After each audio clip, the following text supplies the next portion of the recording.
Marvel Studios' own producer, Victoria Alonso, talks about the future of the X-Men. But recently, she said that the actual X-Men franchise is done. That's the Fox one, of course, so let's talk about why this is really important. Most of you know that the X-Men franchise is obviously over. You know, they're not going to continue it. That history of X-Men, the almost 20 years, is done. There's like no arguing against that, right? They can't integrate those guys into the MCU. It's just not going to happen. I mean, you could, but then you're adapting a lot of baggage, and with two in a row that are, you know, massive misses with Apocalypse and Dark Phoenix, you probably don't want to touch that.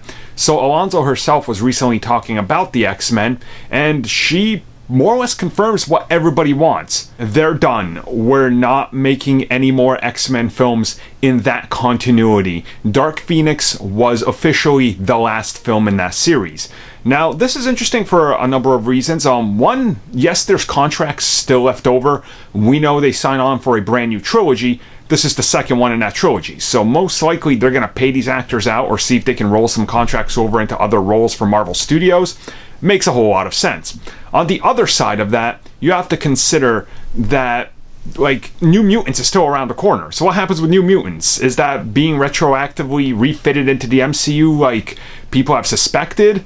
I mean, who knows? They've talked about the X-Men name before and not using it, so are they just going to be called Mutants? Are the X-Men now known as New Mutants? I don't know.